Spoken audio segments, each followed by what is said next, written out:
museum, the Nautical Museum, where they have the old Coast Guard vessel Odin, and the infamous wire cutters, which the Icelandic Coast Guard used to good effect in the Codwars of the 70s. Now, the difficulty here arises from the fact that Ingimar almost lost all his cups, but managed. Now, I gave a course on the Codwars, so I can talk about the Codwars for 13 weeks with intermissions, but I wrote my PhD, as it turned out, on the fishing disputes in the North Atlantic, and then wrote books and articles and gave lectures on the Codwars. And once this honorable and amazing part of my life is over, the plan is to go back into academia, go back into the world of writing books and looking back instead of always looking forward, and write about the Codwars. So, be patient.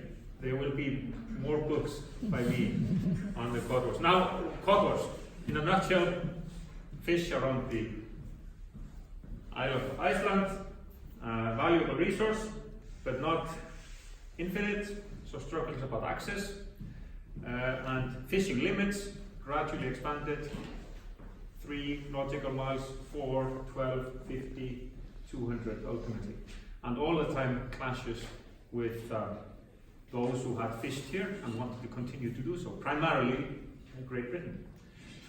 So I should have been prepared here, but I remember that Iceland had the upper hand because we had the 6 C's, the letter C. We had, and now I can't remember, I'll go, and we had commitment. This was a great, national issue for Iceland, whereas fishing in the UK, only of matter of direct interest for Hull, Grimsby, Fleetwood, scattered communities. So we had commitment. We had the Cold War, because we had a US military base at Keflavik, and Iceland a vital link in the chain of defense during the Cold War. So every time there was a Cold War, the Iceland would say, all right, to the Americans, we're calling up DC, if you do not support us and tell the Brits to back off, then we are leaving NATO, and you can go. And we're going to ask the Russians for money to build factories here, and before you know it, you will regret not having supported us. So this was a great leverage. And then the third C was, I called it code of law, or like international law, but it had to begin with a C, so I called it code of law. International law was flowing in Iceland's favor. Then there were a few other C's. There were 6 C's, but the Brits only had the P's, the capital letter P. They had power, or like force. The Royal Navy, way mightier than the minuscule Icelandic Coast Guard fleet. On the eve of I think it was the second Cold War in the early 70s, the Icelanders realized that they had run out of bullets for their rifles on the Coast Guard, and better be sure that you can at least threaten that you will fire at an intruder. So they sent an order to the weapons manufacturer, but it turned out they had a long time ago stopped producing bullets for this kind of rifles, and as it happened, they were produced during the Boer War in South Africa at the end of the 19th century. So we are not a nation of military might, but remember the Cold War.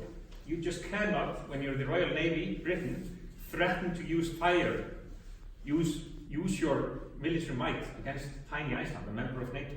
So the Cold War, that sea, trumped power, repeat. And then there are other pieces. There was pressure from the British trawling industry. But even though that was a great pressure, the British trawling industry isn't like,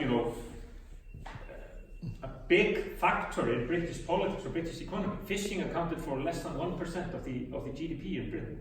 So that pressure didn't count for much. So on and so forth. At the end of it is that the 6 C's beat the 5 P's, and therefore I still won. So you remember that for your essays and for your exams. 6 C's beat 5 P's. It took me 5 years to reach this conclusion.